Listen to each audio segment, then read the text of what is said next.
All right. And we are back with another Shack News Game of the Year 2020 celebration. A lot of games come out every year, and some of them are really good, but they don't get a light shined on them like they should. And that's why we have the most overlooked game category to be like, hey, this is a game, maybe you blinked and missed it, but it's worth going back and making sure you give it a fair shake.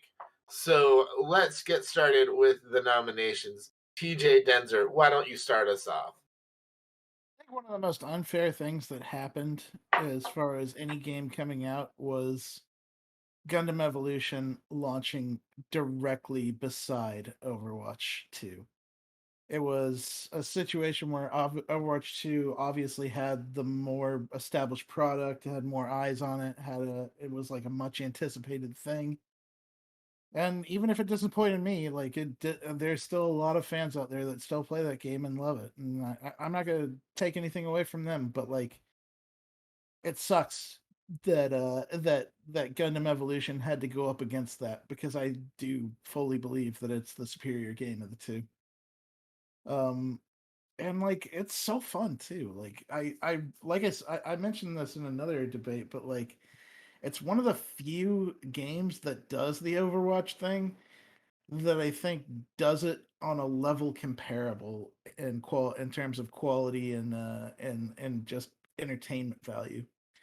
Um, and I think that I feel like if it didn't launch directly beside Overwatch, it would be doing better right now.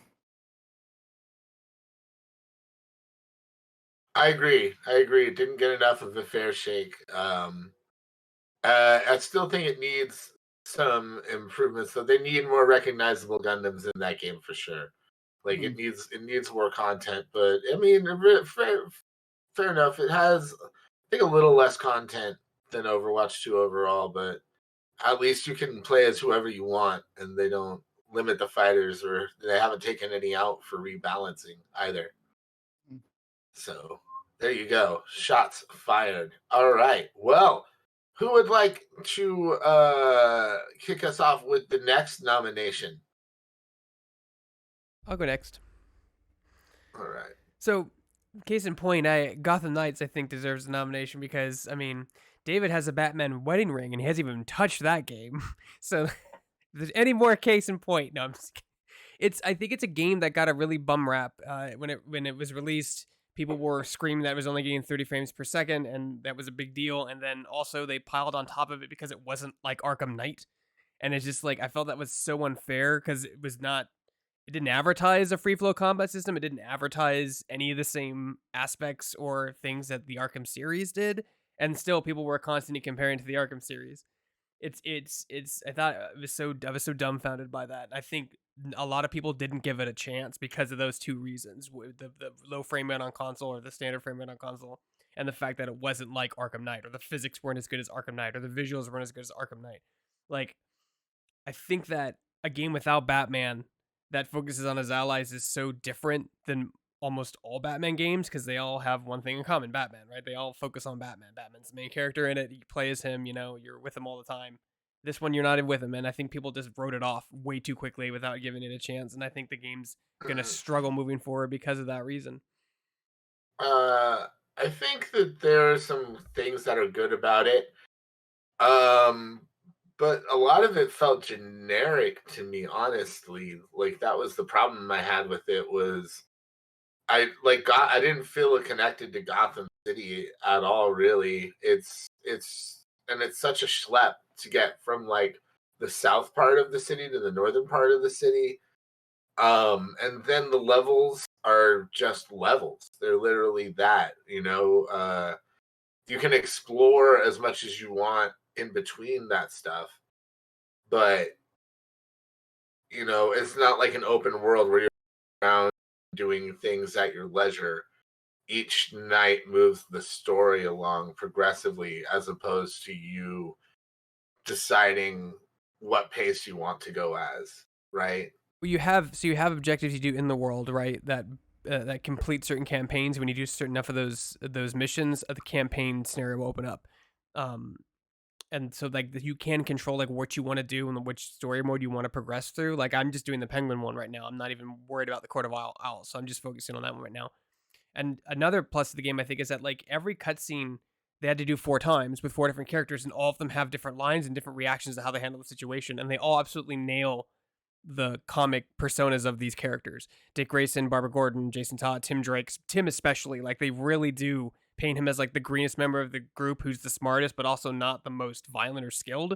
So a lot of these villains that you encounter kind of write him off, which is awesome to see that because that's the thing I love about Robin is people always write him off. He's a super skilled, smart dude, but people always dismiss him. But he always ends up figuring it out. But then, like when Nightwing interacts with the Penguin, right? He threatens violence and breaks things, right? Like it's to have that attention to detail, to have 4 different characters in the same cutscene have 4 different complete interactions. I think is also incredible because you don't get that in very many games. Mass Effect did 2 voice like had a male and a female protagonist, right? And that was a huge deal. And this is 4 that, and they all handle the cutscenes differently. I thought that was really cool.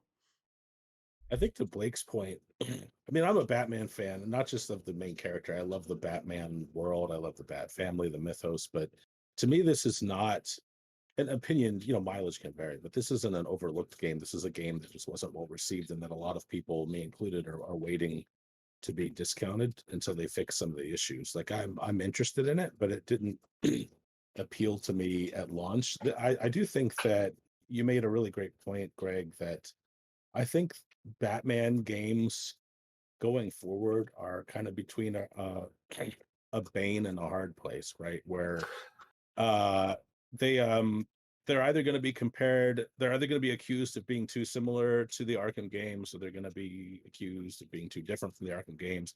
Mario and Zelda games catch a lot of flack too. This isn't my Mario. Wait, this is just another Mario game. I think they're in a difficult position, but this game I don't feel was overlooked. I just feel like a lot of it did look pretty generic to me, and then there were the things I didn't like. I think this is one that maybe people will pick up next year, but it just wasn't really ready at launch. Like I would have loved to have seen them have another like 6 months or so to work on this. Yeah, I think it's more undercooked than over here. Yeah. Like to David's point, yeah. Like when you say undercooked, what do you mean by that? Because I haven't run into Like- anything like buggy or glitchy in the game that I've played so far. I think that there were documented problems, widespread problems before release. The fact that I think they cut performance mode from PS5, whereas no, we feel that our game is meant for 4K 30 frames per second, but they really can't maintain a steady 30 frames per second. That's been pretty well documented as well. Digital Foundry did a really good deep dive on it. Also, just the fact that it does feel really grindy is my understanding. You have to unlock almost everything. Like to Blake's point, in these style of games, and I will reference the Arkham games here. It was always fun to move it as Batman, whether you were rappelling, whether you were gliding, whether you were dive bombing or catching a wind current to get a boost. But in this game, I like the unique styles of movement, but you have to like grind to unlock them, and I just don't think that makes for really fun engagement. I just think that this is a game that not only feels undercooked, but it just feels like they were trying to lock too much stuff behind either in-game or external real-world currencies, and that hurt it. And I know Amy was like, it's discounted now. And I was like, not enough, because I only want to pay like $20 or so for this game. I think even half off is still a little too much for that price to feel commensurate with the amount of work they've put into fixing it. I think that's a fair assessment. But yeah, I get where you're coming from, Greg. Much like the characters in the game, it's been overlooked by a lot of people in the shadow of Batman. There we go. Let's get rolling with some more nominations here. I had one. I actually changed mine last minute because I thought that I changed it previously, but guess I did not. Nobody Saves the World came out earlier this year on January 18th, so very beginning. The new Drinkbox Studios game, great action RPG, cool power elements where your character transforms into either like a mermaid or a rat or a medieval knight, and each of these different personas had different powers. They also help you solve different puzzles. When you increase those levels, you can even mix and match abilities. So you can have a rat that uses the knight's shield, or you can turn the zombie into a horse when it comes to speed. I found a lot of fun experimenting there. One of my favorite games of 2022 easily, and I feel like it's been pretty overlooked. I just want to say that yeah, no, we have a list of games that we have to try out every year, and so obviously, that was on the list, Donovan, and my method is always to go through the list and then to kind of like return and like put more time into the things that really resonate with me, and like that was just an immediate standout for me of like, yeah, I just love the combinations and the idea of like problem solving with like unique and quirky characters. So. It felt like Yeah. if Majora's Mask was a 2D Link to the Past Zelda, like that's what it would be like, because you have to transform to certain things to get to certain areas, right, and vice versa. And I was like, that's like the mask in Majora's Mask. I couldn't only get to the Snow Temple without that, like that kind of stuff. I mean, it was very early, but like I was like, oh man, that path is too narrow. I can't. I could be a rat. Hang on, like just like it was very simple and but it was kind of neat to just look at everything and just take a second and go, wait a minute, do I have the tools in my tool belt to get through this? Mhm. And it's on Switch. And it's on Switch. There you go. All right. Who would like to make the next nomination? Make one. Horizon, the franchise, has this really odd and unfortunate habit of releasing an entry like weeks before or weeks after a juggernaut. In 2017, it was Zelda Breath of the Wild. This year, it was Elden Ring.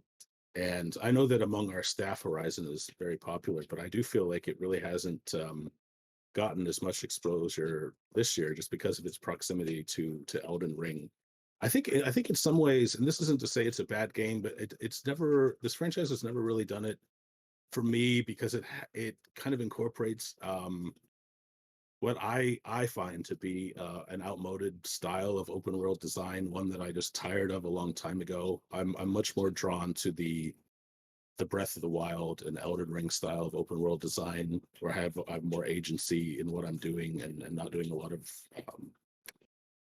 repetitive side quests and that sort of thing. So I do think this is a good game. It's just been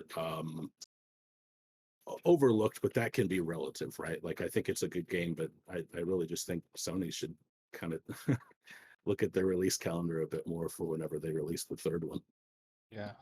Just to that point as well, if you're a gamer and you've got $100 dues and you see like, oh, Horizon is coming out this week or Elden Ring's coming out next week, and it's like you have to make a choice. Which one do you want? And I don't want to put my own bias onto the gaming community at large, but I do wonder whether the more people were like, Elden Ring is the one that I'm going to go for over Horizon. And it's wild to see such a fantastic AAA game like Horizon kind of it didn't disappear completely, but I feel like it is a fair to say that it was overlooked by a lot of players. And it's an interesting choice too, because it's by no means like a critical or commercial failure either, but these are just relative. And I feel like Horizon Forbidden West, much like Zero Dawn, kind of came and went as far as zeitgeist goes within weeks because of something else that just kind of swept it away. I would agree that it, in a sense, I don't know if it's going to get my vote, but I do think that it's being overlooked because at least from the perspective of the things that I look for in an open world, and like that's my favorite type of game is an open world game. And for me, it's all about wanting to be in the world. Like that is the major driving factor for me. And that was a world that I wanted to be in, and I wanted to go look over here and see this. And I really feel like it has a lot of strengths as an open world that are completely overlooked by people in terms of like kind of drawing you in. We talked about visually, we talked about the ways that you can explore the sea, the land, the air, all of it. And I just think that there's a really cool game there that a few people are definitely missing out on, and it for all the reasons people have said here. Yeah, and I think to clarify, it's not just that big games are coming out near each Horizon game. It's that big open world games are coming out near Horizon, both of which, Breath of the Wild and Elden Ring, have rightfully been credited with moving that genre forward in leaps and bounds. And I think Yeah. that's a non-trivial point to consider. And I do think Sam has a point too, and it's something that I think that we forget as people who, I mean, largely everyone here plays every video game they want, right? For whatever reason, like it's our job, it's like in some cases like buying a hammer or buying a tape measure.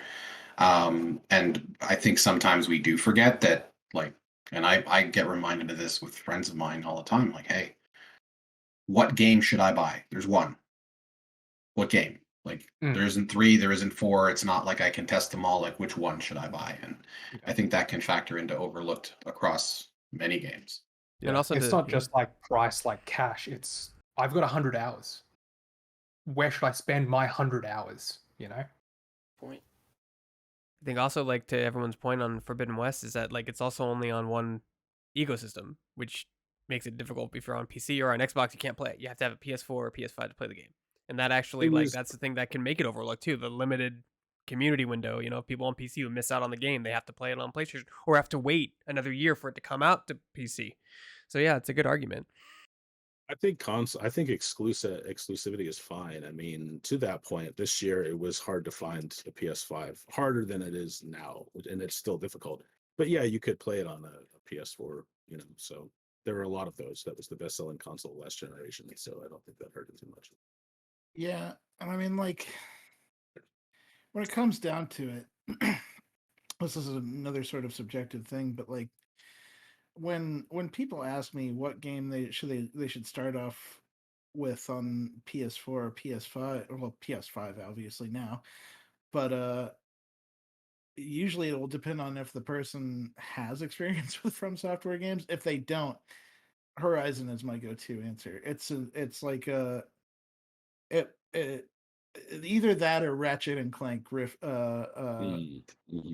Like those two games feel like the core of the PS5 experience for like all ages right now. And I say all ages, that is a stipulation, because God of War I would not suggest to my friend who's trying to buy a game for his 7 to 10-year-old child, but I would definitely recommend Horizon, or I would definitely recommend Ratchet and Clank, because those games are just like, I mean, they're synonymous with the platform to me.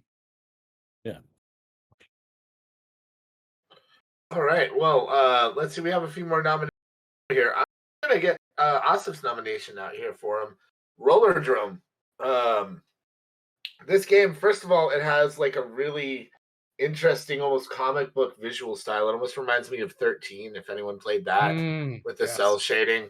But a much more like almost 70s dystopian sci-fi sort of vibe, with a lot of like browns and oranges and things like that.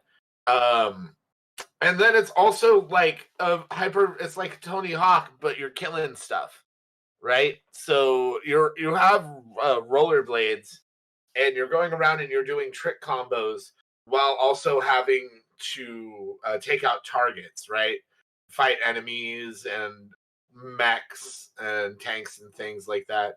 And yeah, there's a combo system, there's a score system to it. It can get really competitive. It's a very unique game to say the least, right? But it sort of didn't really catch. It feels like it didn't catch too much traction, honestly. Overall, when it first came out, but it's a lot of fun, and it's got a solid replayability factor. Like, has anyone else other than me here had a chance to play it yet? Yeah, I haven't. Well, there you go. I think that rests my case. Like, look at Roller Drum. Look at that. The shame of it all. Like, there you go. I feel like every other game we've somebody else other than me or Asif has played it. But this game, no one here has checked it out yet. I think I can rest my case there. I also have my own personal nomination though. Ghostbusters Spirits Unleashed. I don't know. This is a really fun, like, TJ, you're talking about something you recommend for, like, a family game that everyone can play together. Ghostbusters is definitely that. The 4v1 PvP aspect of it definitely lends itself well to parties. It's more accessible than Evil Dead the game. It's a great use of the franchise, and a lot of fun.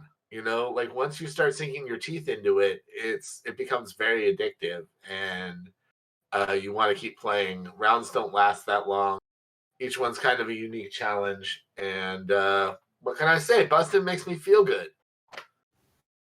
That's all there is to it. Donovan, do you get that? Because He saw the movie. He knows what it means now. Yeah. Thank God. Yeah. No, yeah, and I don't think the game's like sold to expectations either, which was interesting. And it's also like self-published. Like they didn't get behind like Sony or somebody huge. They could have, you know what I mean? But they self-published, and I think it's going to be a slow burn for that game. But it is, yeah. It came out to a good reception, and then like David said, you get buried in the Callisto Protocol, Call of Duty Modern Warfare, like all these other ones that come out like afterwards, and then you kind of teeter off. So yeah, that's a good nomination. There you go. And looks like we've got one more nomination to go here. Let's see who is for. All right, Stevie T in the place to be with a nominee. I'll keep this short and sweet. I nominated Harvestella for the Switch. I remember seeing it on the Nintendo Direct in September, I believe. That was the one that was part of like all half farming, half fighting monsters RPG games that they all brought out in that Switch. Didn't see anything about it after that. I haven't heard anybody really even talk about it. I feel like I'm one of the few people that's actually played it. I played the demo on the Switch. I played the first 2 chapters. I loved it. I don't know how Square Enix got me to enjoy half farming, half fighting monsters, but it's a niche grouping, but it works. There are side quests that you can do to get to know the characters. It's a group of 3 party system, similar to Final Fantasy with the different jobs that your main character can have. But I feel like it's overlooked because it has the farming aspect, because you have to pretty much grow you get seeds, you grow all kinds of things at your house. Then you build and make food off of that, and then you can use that. You can have farm animals at your house, and things like that. But like I said, I haven't seen anybody even really talking about it. I enjoyed it, so that is Harvestella is one of my overlooked games of the year. A wonderful nomination, Steve. Thank you so much. I appreciate it. And with that, unless anybody else has anything else they'd like to say or deliberate or nominate, we're going to get down to the voting. Are you ready? Is everyone ready? David L. Craddock, are you ready to hear Donovan's nomination? I'm ready. Let's do it. Or vote, yes. All right. Donovan. I did my wait, did I do mine? No, who's your vote? I'm sorry, I meant Blake tried to Nobody zing me, Saves but the he World. misspoke, so that's more on yeah, him. whatever. All right. You're on timeout until your vote, David. Donovan, what's your vote? Nobody Saves the World. Nobody Saves the World. Overlooked, just like its protagonist. All right. Greg Berkelton Burke. Air horn. Oh geez, this is tough. There are so many games here that overlook. Although like I don't know if this is true. It says Horizon Forbidden West sold 20 million copies. I don't know if that's true though. So I don't know if I can consider that overlooked if it sells that well in that this year. I did mention that it was a critical and commercial success. But as far as Zeitgeist goes, it moves on very quickly. Okay. Horizon, the franchise, has sold over 20 million copies. Oh, However, Forbidden West has been in top the sales charts several times this year. Can I use my one thing a day to come back to me? I'm still pondering. Yes. Okay. That's fine. TJ. Gundam Evolution. All right. Morgan. I'm going to stick with my vote for Horizon Forbidden West.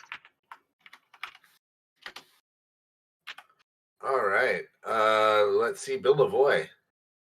I mean, I think it's all relative, but there's literally PlayStation 5 bundles, I believe, with like Horizon Forbidden West themes and stuff. I don't think it could. For me, you know what, Blake? I'm gonna go off your argument that like you and Asif are the only two people to play Roller Drone, and I'm gonna buy into that. But I was very close on another game someone mentioned, and I forget what it is. So that's how overlooked it was. I think Ozzy played it too. Ozzy did play Roller Drum, but he is not here to talk about it. He's your argument stands. I said what I said. Yeah, I think the argument still stands. Let's see, Sam. Yeah, go ahead and pop me down for Horizon. All right, there's a Lego set, by the way, for Horizon. You can get the space giraffe. Just saying. I mean, Lego tie-ins definitely scream overlooked game. Most to overlooked me. game goes to Elden Ring. Did not sell 20 million, only 10. Man. Steve. I'm sticking with Harvestella. All right. Well, I guess David, you're up next. I'll stick with Horizon. Wow. Okay. Denny.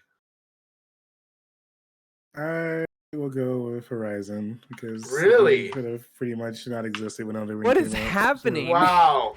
What is I cannot happening? believe- I cannot believe this. This I is honestly unreal. cannot believe this. There could be a theme park based on it, and they would still vote as overlooked. Greg, I want you to look up the word connotative and get back to me. That's just crazy, though, God man. Like you're damn. saying, I know you said it's commercially successful, and but that means that it wasn't overlooked.